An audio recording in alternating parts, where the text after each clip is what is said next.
to the RunnerX podcast, where we talk about all things running. As many runners know, it's 90% mental. So join Coach Valerie and Coach Caroline as we go through the mental side of running. Welcome back to the RunnerX podcast. I'm your host, Coach Caroline, and I'm here with Coach Valerie. Coach, we were talking recently about a phenomenon you're seeing in a lot of our newer runners, and this idea that because you say to stand with your arms at your side, right, elbows bent, that they suddenly like grip their elbows bent and they keep them there in a 90-degree angle. And as we talked about last week, they try to control their movement. What are the arms supposed to do? We talk a lot about the foot and the pulling and the legs and the muscle elasticity. What are my arms supposed to be doing when I run? Okay, so that's a great question. And it is funny, by the way, like upper body tension and running is huge, for all of us. I'm sure anyone on a long run's felt it. The challenge is this: the arm swing it's a response to your feet. So the arms respond to balance the legs, because arms are for balance. In running, arms are for balance. So when we're standing, say in our running pose, which is the balance running position, your arms are by your side because you're in balance. When you fall, you're falling out of balance. Your legs separate, and so do your arms. So your legs separate, and then they come back together with your feet. When your feet are, when you're in pose, feet are together under your body, arms are by your side. Your legs separate, so do your arms. So the challenge is when people are running, they've been told to pump their arms. Pump your arms is a common cue. Right. So it's, so then the thought is, oh, I'm the one that has to swing my arms. See, so then people are actively trying to move their arm while they run. So I just tell people that's unfortunate. The good news is you don't have to do that. Yeah. Yay. The swing happens on its own.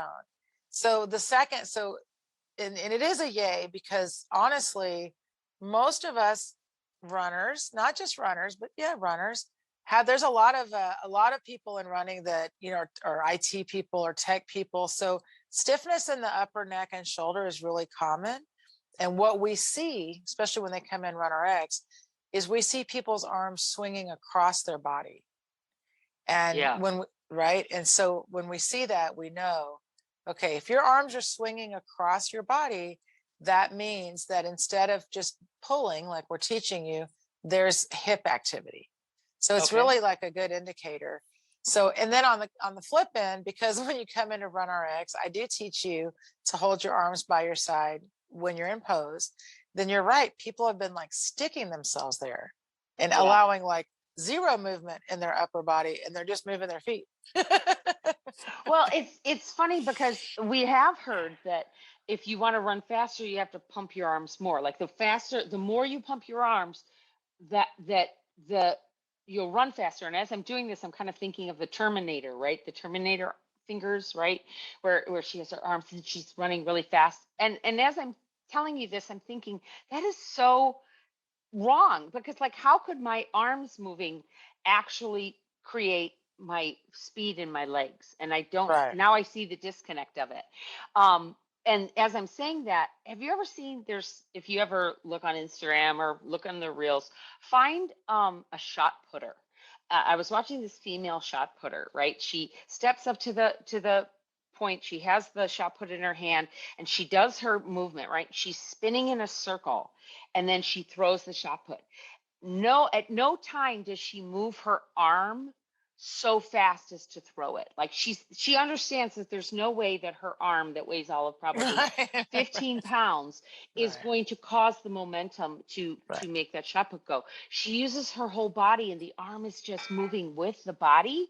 And that's what the momentum is that takes the shot put out. So I kind of want to tell people that's what she's talking about with your arms here, guys, is the arms will move faster as you run faster, but your little 10-pound weights that are hanging off your shoulders are not going to propel you faster. That's not what propels you forward.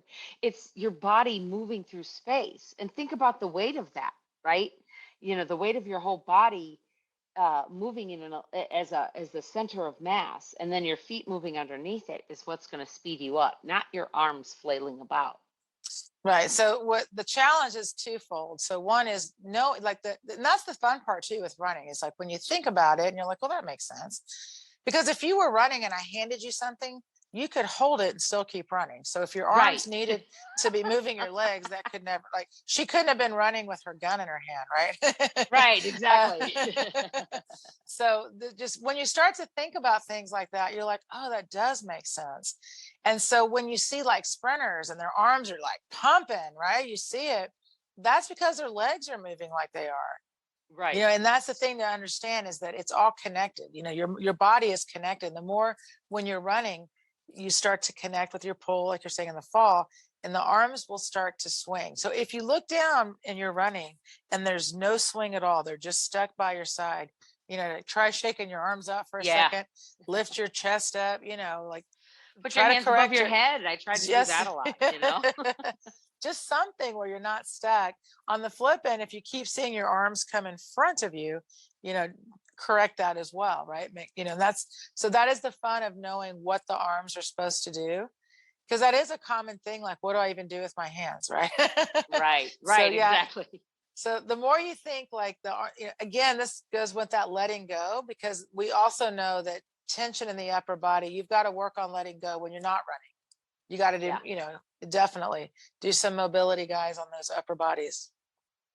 Well, and to wrap that up for this week, what I want you guys to maybe challenge you about as you're looking at your arms and you're looking at your body, maybe start looking at, we talk about the standard of movement, and that's what I've been geeking out about lately, is because I follow Valerie and I follow a lot of CrossFit things. I'm getting a lot of athletes coming through my Instagram feed, right? And I find it really amazing. You'll start to see the standard of movement in other sports and in other topics, right? In dancing, there's a standard of movement. If I'm going to do, a flamingo, there's a certain way I need to move, right? There are certain, and we've never been taught that with running. So when you start seeing the standard of movements in other sports, you'll realize that there really is a standard of movement in running.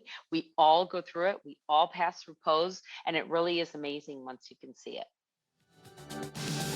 Thank you for joining us on the RunRx podcast. If you'd like to know more, join us at www.runrx.fit. And if you have additional questions that you'd like answered on the podcast, email us at support@runrx.fit.